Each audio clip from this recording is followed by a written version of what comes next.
Hi there. We're going to get a close-up of the amplifier today. This is my little practice amp. It's very small. Okay, so I'm going to get close here so you can see we have gain. That's my first volume. Usually closest to the input, but not everywhere. Then there's treble, mid, and bass. And this is a little hotter setting for the distortion stuff.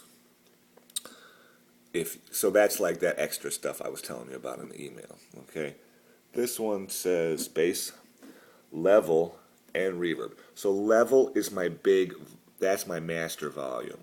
So when I have the level up high and the gain down low, it comes out very clean sounding, more like an acoustic guitar. Not really, but then when I have the gain up high and the level down low, that's like having my thumb over a hose. That comes out really distorted. Okay, if I want to do like I Love Rock and Roll by Joan Jett, I turn the level way down and I turn the gain way up. Now, at a certain point, I'll need the whole thing to be louder so I can turn the level up. But you always want the gain to be louder. Okay, now on the big amplifier, okay, over here, now we have a little bigger system here. Okay. So this has got some different things about it. Now, the small amp had tubes, but it doesn't have a standby switch. You just turn it on and turn it off. This one here has a standby switch, see? So when I want to turn the amplifier on, I turn it on. And now I'm on standby. That lets the tubes warm up, okay? Now, after a minute or so, I turn it on. Now, when I'm done playing, or when I'm not going to be playing I'm going to go on a break or whatever, you turn it on standby. Okay, this lets you unplug things without it going to okay? And then when I'm done playing, I'm going to leave it on standby for a minute, and then I'll turn it off.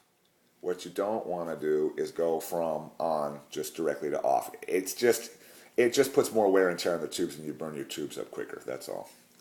Okay, now over here,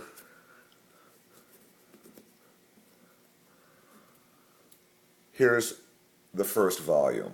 Okay, it says volume. Then this one over here, the other volume switch says master on it.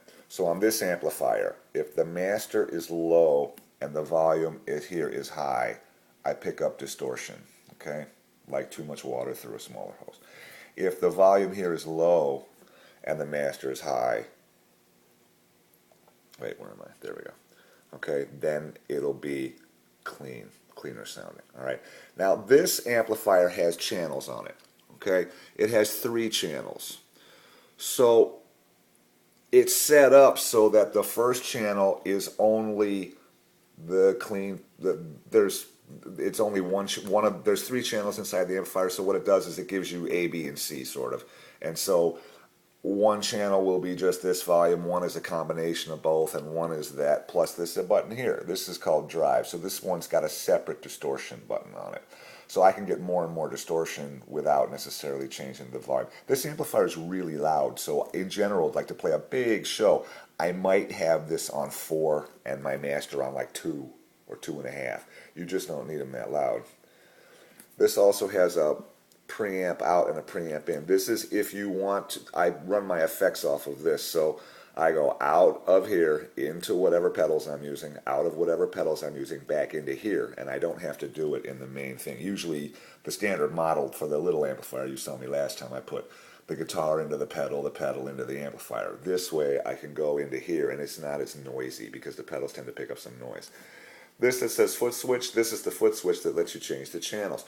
What I do, because the channels are so dependent upon how the engineers made this amplifier, I just use one channel. I use the middle channel, which gives me a little bit of distortion, not a lot, and then I add more distortion to that using pedals, and I use a compressor.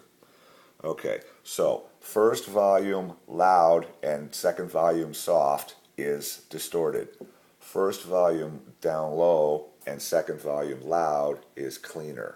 So for a country sound, you kind of want them a little even, so you want it to be breaking up a little bit. So if you remember last time, I kept playing a C chord and then trying some octave things, like maybe at the 7th fret, you get a little gunk in it, and then you keep checking it against your C chord, and you'd like to be able to play a C and a G, you know. but you'd like to still have the distortion. Okay, so hope that answers some questions. I'll talk to you later.